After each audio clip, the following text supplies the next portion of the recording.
산업공학에서는 어떤 과목들을 배우나요? 산업공학에서는 이렇게 다양한 과목들을 배우지요.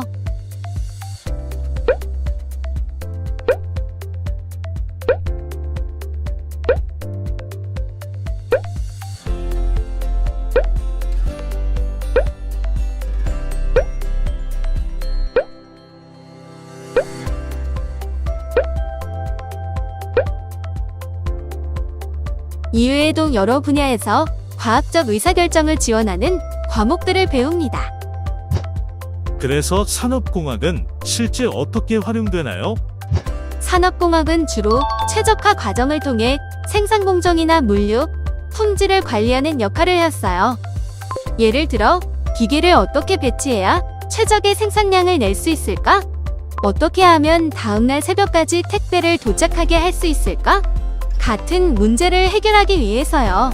최적화는 제조뿐 아니라 서비스 산업에도 활용될 수 있어요. 인간이 다루는 시스템과 인간의 상호작용을 분석하여 안전성과 만족감을 증대시키는 인간공학 영역에서도 중요한 역할을 수행해오지 않았나요? 예를 들어, 우리 몸이 가장 피로를 덜 느끼는 키보드는 어떻게 디자인되어야 할까? 사용자들은 컴퓨터 화면의 어느 부분을 집중적으로 보게 될까? 장애우도 쉽게 사용할 수 있는 의자는 어떤 구조라야 할까? 와 같이요. 네, 그렇습니다. 하지만 산업공학은 전통 산업에서만 중요하게 활용되는 것은 아닙니다. 오히려 4차 산업혁명이라고 일컬어지는 미래 산업에서 훨씬 중요한 역할을 하지요. 스마트 팩토리, 빅데이터, 핀테크와 블록체인, 플랫폼 비즈니스, 다들 들어보셨죠? 이러한 첨단 분야의 선두에 서서 미래 스마트 세상을 설계하고 있습니다. 정말요? 4차 산업혁명과 산업공학, 어떤 관계인가요? 미래의 공장은 제품, 로봇, 사람이 서로 대화하는 똑똑한 공장이 될 것입니다. 이 핵심은 센서 데이터에 기반한 실시간 분석 및 관리입니다.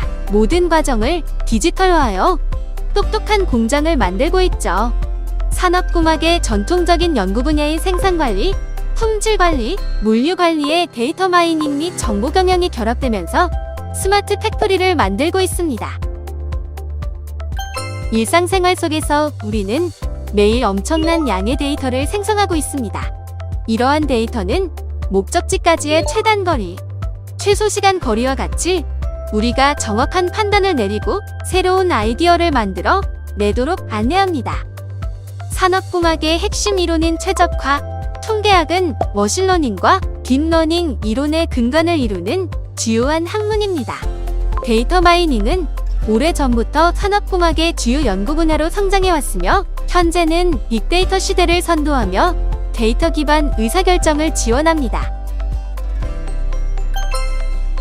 산업공학은 빠르고 쉽고 편하고 안전한 손 안의 금융 서비스를 실현합니다. 이를 위한 핀테크는 금융과 기술이 결합된 서비스 산업입니다. 산업공학의 핵심 분야였던 금융공학과 경제선공학이 정보통신기술 및 빅데이터 분석과 결합하여 간편결제, 간편송금, 온라인 전문은행, P2P 금융, 자산관리 등 핀테크 산업을 선도하고 있으며 블록체인 연구에도 기여하고 있습니다. 플랫폼 비즈니스는 유튜브, 에어비앤비, 카카오와 같이 수요와 공급이 만나는 생태계를 형성하기 위한 비즈니스 모델입니다. 산업공학은 수익 모델 기획, 사용자 인터페이스 설계, 상품 서비스 개발, 사용자 관리 등 플랫폼 비즈니스 시장을 설계, 운영하고 관련 기술을 개발합니다. 산업공학의 주요 연구 분야 중 하나인 최적화, 기술경영, 정보경영, 인간공학 등 다양한 학문이 플랫폼 비즈니스의 개발 및 관리에 필요한 연구를 담당하고 있습니다. 와, 정말 산업공학은 여러 곳에서 활용되는 유용한 학문이군요. 특히 4차 산업혁명 시대의 핵심 학문이라니 놀라워요. 산업공학을 더 알고 싶다면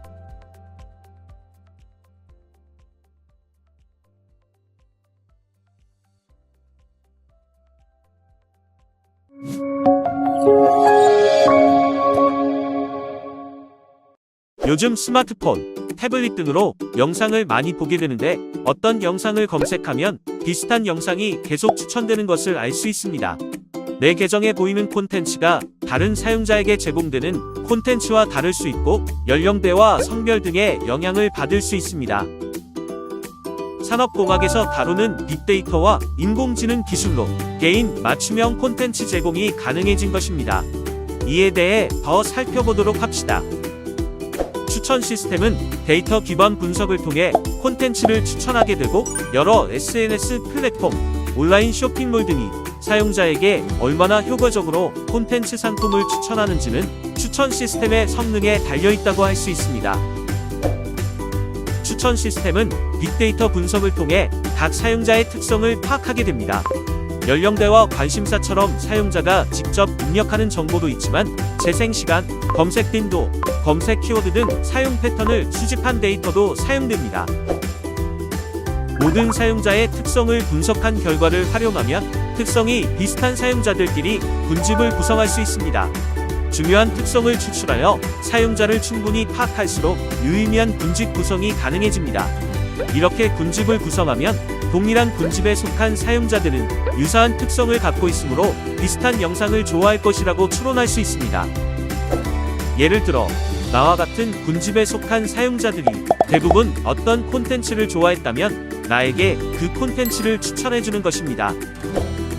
사용자 기준이 아니라 각 콘텐츠의 특성을 분석하여 콘텐츠의 군집을 구성할 수도 있습니다. 비슷한 콘텐츠끼리 군집을 구성하고 사용자가 어떤 콘텐츠를 좋아했다면 그 콘텐츠가 속한 군집에 다른 콘텐츠도 추천하는 방식입니다. 이러한 추천 시스템이 적용된다면 내가 어떤 콘텐츠를 좋아했을 때 그 콘텐츠가 포함된 군집의 다른 콘텐츠도 추천을 받게 됩니다.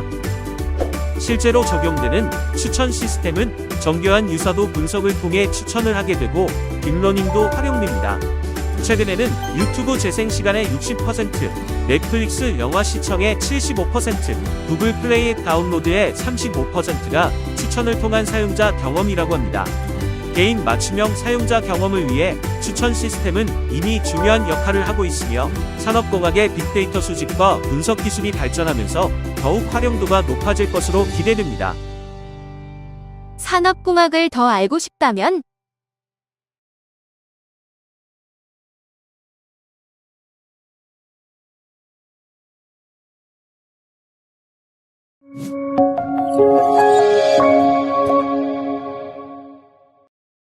더욱 편리해지는 자동차.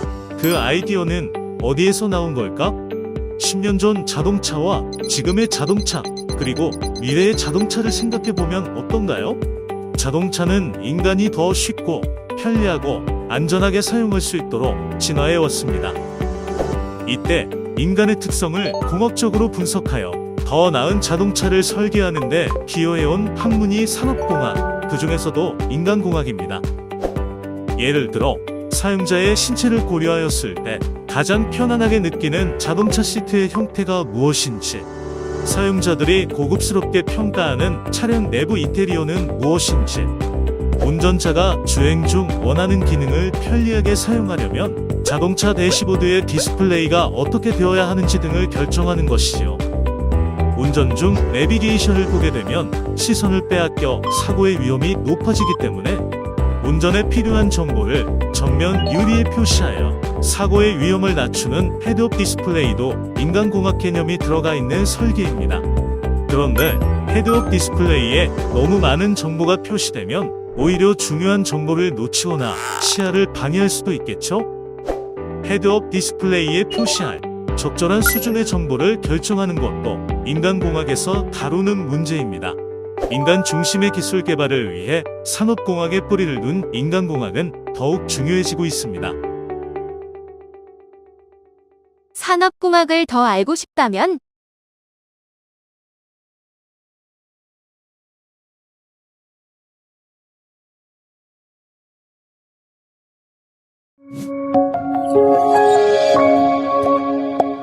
서울에서 서울로 보내는 내 택배 왜 옥천으로 갔을까? 여러분, 택배가 오지 않아 배송 조회를 해봤더니 내 택배가 옥천 터미널에 있는 경험 해보셨죠? 서울에서 서울로 보내는 내 택배가 왜 옥천에 가 있을까요? 하루에도 수십만 건의 택배가 처리되어야 하는데요. 전국 각지의 다양한 지역에서 택배를 접수하여 이를 최대한 빠르게 다시 배송하기 위해서는 다양한 고려가 필요합니다. 이때 사용되는 이론이 최적화 이론입니다. 최적화, 어떤 목적에 대해 가장 적절한 계획을 세우고 설계하는 일을 뜻하죠. 하루에 수십만 건의 택배를 처리하기 위해서 모든 택배는 목적지로 바로 가는 것이 아니라 허브 앤 스포크 방식, 즉 허브에 한번 모였다가 다시 비슷한 목적지의 택배들끼리 재분류되는 방식으로 운영되기 때문에 대부분의 택배는 허브인 옥천 허브를 거쳐 각 목적지로 분류됩니다.